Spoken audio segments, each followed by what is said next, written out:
창세기 3장 14절 15절 말씀입니다. 하나님께서 이제 죄에 대한 심판을 선언하십니다.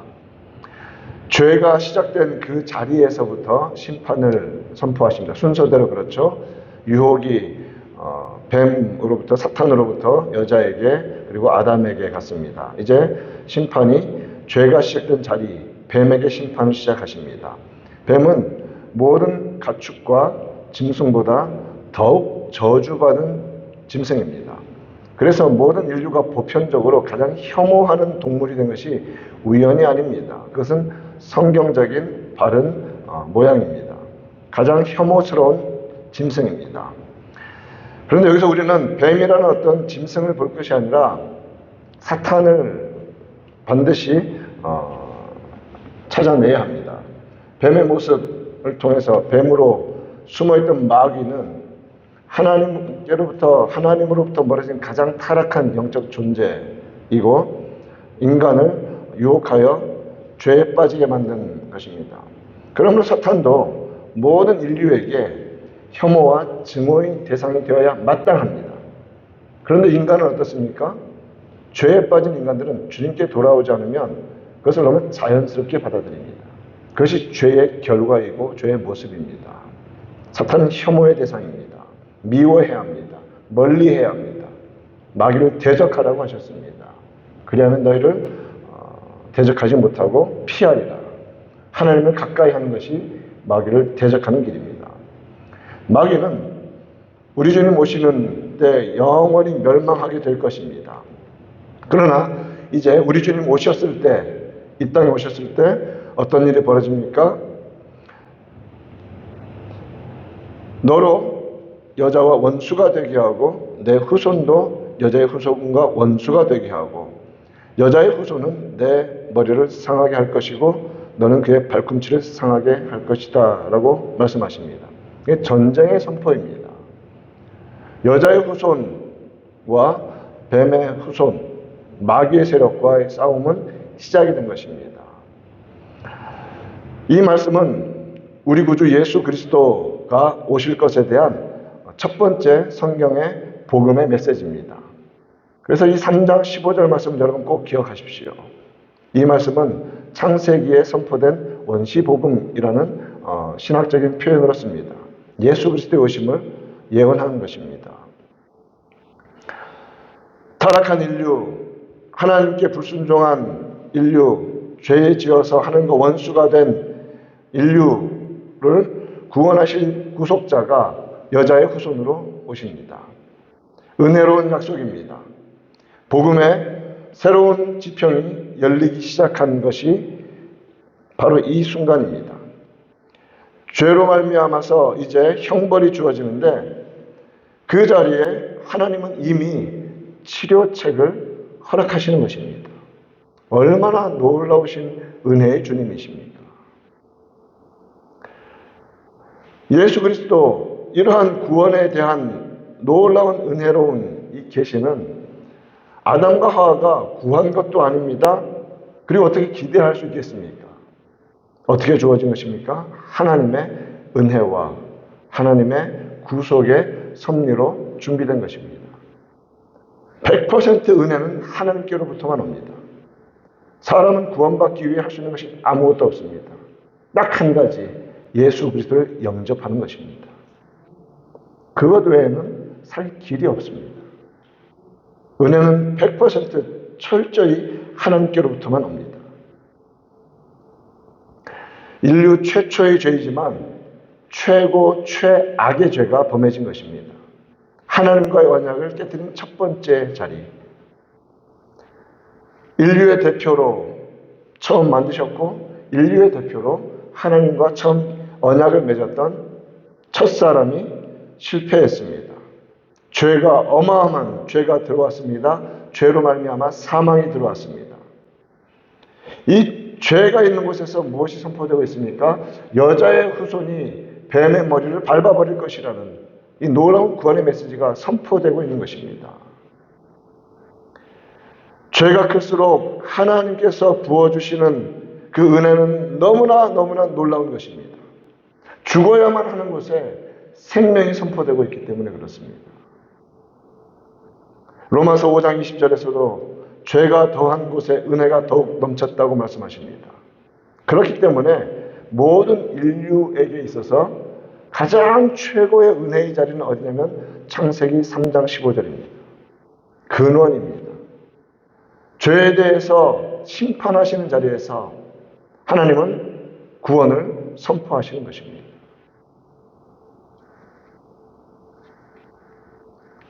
하나님께서 이러한 그리스도를 믿는 믿음으로 말미암아 죄를 용서해 주시고 구원에 이르도록 하신다는 이 소망, 이 긍휼하심의 가르치심과 계시가 없었다면 아담과 하와는 어떻게 됐을까요? 인간은 어떻게 됐을까요?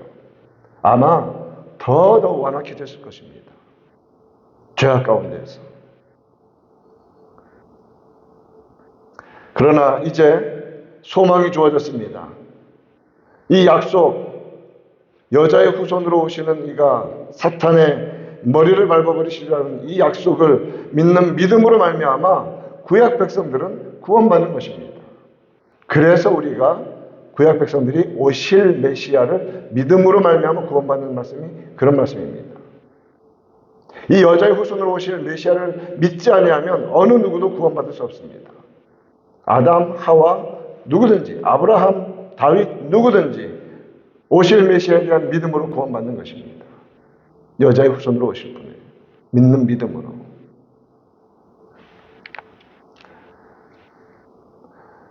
오늘 본문 3장 15절에서는 성경 전체에 나타난 이 구원의 핵심적인 내용들을 사실은 다 알려주고 있습니다. 먼저 구원자께서, 메시아께서 여자의 후손, 즉 사람으로 오신다는 것 아닙니까? 성육신 하신다는 겁니다. 육신을 입고 오십니다. 우리의 구원자는 여자의 후손, 즉 우리와 같이 뼈와 살을 가지신 분으로 오신다는 사실입니다. 여자의 후손으로 오신다고 하시면서 그냥 영적으로 임한다? 그런 건 성경적인 사실이 아닙니다. 분명히 사람으로 태어나신다는 겁니다. 말씀이 육신이 되어 우리 가운데 거하신다는 말씀입니다. 히브리서 2장 14절 말씀은 자녀들은 혈과 육에 속하였음에 우리들이죠.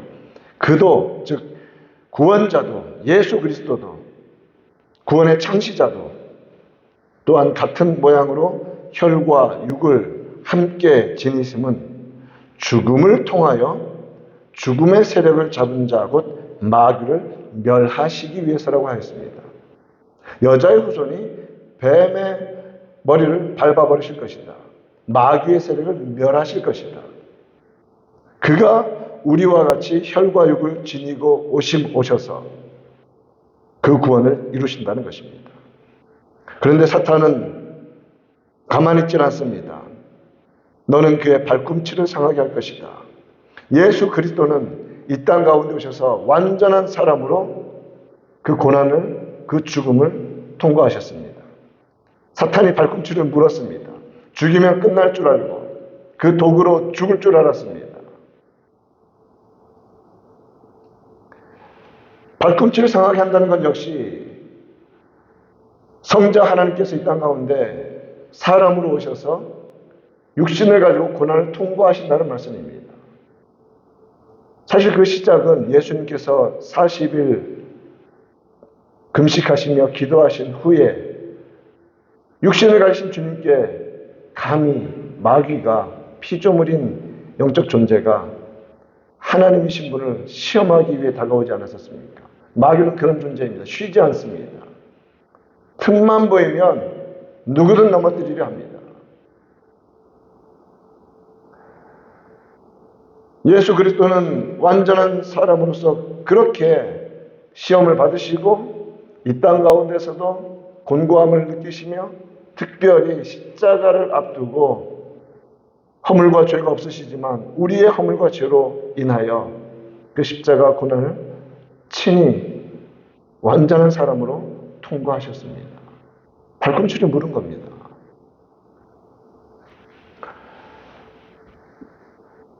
그러나 어떤 일이 벌어집니까? 여자의 후손은 내 머리를 상하게 할 것이다. 머리를 밟아버리면 한참 동안 몸이 꿈틀거립니다. 예수님의 초림은 머리를 밟아버리신 사건이고, 재림은 그 모든 죄악된 것들을 영원한 불못에 던져버리시는 때입니다. 그럼 성도는 어떤 시대를 살고 있습니까? 특별히 신약 성도들은 이 꿈틀거리는 악한 사탄들의 세력과 더불어 싸우는 시기를 살고 있는 것입니다. 그래서 우리는 항상 깨어서 이 영적 전쟁에 임해야 하는 것입니다. 조금만 틈만 보이면 사탄은 언제든지 우리 영혼을 파괴시키려 하고, 가정을 파괴시키려 하고, 교회를 넘어뜨리려고 합니다. 교회가 일어서는 것을 꼴을 보고 못 봅니다. 눈을 뜨고 못 봅니다. 여러분, 그래서 우리 안에서 일어나는 모든 교회가 해롭게 되는 모든 것들은 사탄의 장난질인 것을 우리는 꼭 기억해야 합니다. 깨어 있어야 합니다. 이 땅의 교회들이 왜 그렇게 서지 못하고 넘어지고 맨날 분란에 있습니까? 사탄의 장난질에 그렇게 우리는 놀아나고 있는 것입니다. 솔직해야 합니다. 예수 그리스도는 승리하셨습니다. 그리고 완전한 승리가 다가오고 있습니다. 사탄의 그 발꿈치를 무는 시험을 물리치시고 죽음을 이기고 살아나셨습니다. 죄의 삭은 사망이지만 하나님의 은사는 그리스도 예수 안에 있는 우리 구주 예수 그리스도의 영생입니다. 생명입니다. 은혜입니다.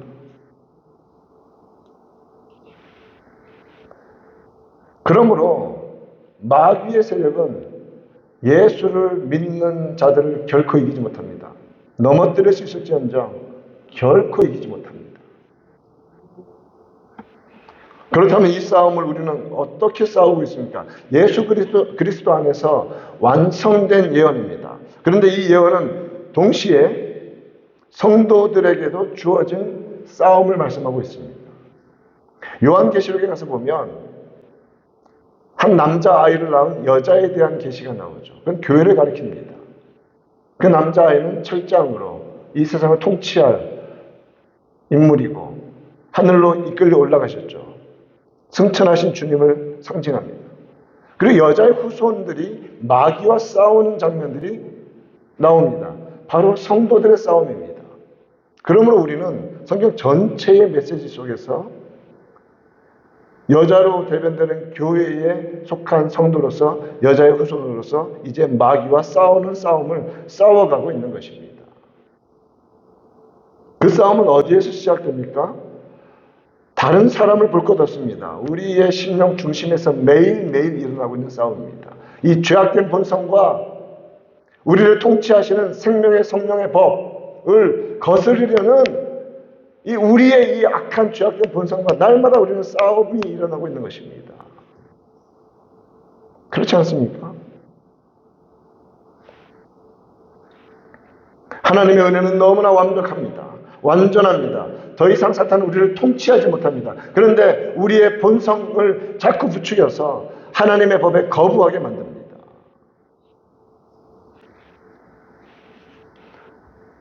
성도들의 마음속에 하나님의 은혜가 통치하는데, 근데 이 부패함과의 싸움은 죽는 날까지 끊어지지 않는 것입니다. 사도 바울이 로마서 7장 18, 19절에서 내 속 곧 내 육신에 선한 것이 거하지 아니하는 줄을 아노니 원함은 내게 있으나 선을 행하는 것은 없노라. 내가 원하는 바 선을 행하지 아니하고 도리어 원하지 아니한 바 악을 행하는도다. 그렇기 때문에 사탄은 우리 속에 아군이 있습니다. 사탄의 아군이 있습니다. 우리는 옛날 영화도 있지만 적과의 동침 같은 겁니다. 이 나라는 존재, 부패한 본성을 가진 존재와 거듭난 하나님의 백성으로서 이 싸움을 우리 영혼 속에서 싸우고 있는 것입니다. 싸워야 합니다. 정신 차려야 합니다. 깨어있지 않으면 넘어지는 것입니다. 그러나 이 싸움은 이미 승리하신 싸움입니다. 사도 바울도 너무나 괴로웠습니다. 사도로서 싸워가는 이 싸움 속에서도, 그래서 로마서 7장 22절부터 고백하지 않습니까? 내 속사람으로는 하나님의 법을 즐거워하는데 성령께서 통치하십니다. 내 지체 속에 또 한 다른 법이 있어. 육신의 본성입니다. 내 마음의 법과 싸워 내 지체 속에 있는 죄의 법으로 나를 사로잡는 것을 보는도다. 오호라, 나는 곤고한 사람이로다. 이 사망의 몸에서 누가 나를 건져내랴라고 고통스럽게 말합니다. 그러나 그것이 전부입니까? 아닙니다. 그 다음에 뭐라고 말합니까? 우리 주 예수 그리스도로 말미암아 하나님께 감사하리로다. 성도는 이리 가야 합니다. 여러분, 싸우는 것을 당연하게 여기지 말고 넘어지는 것을 당연하게 여기서는 안 됩니다. 반드시 성도는 예수 그리스도께 나아가야 합니다. 그리스도께 나아갑니다. 그것이 신앙입니다. 그것이 승리입니다.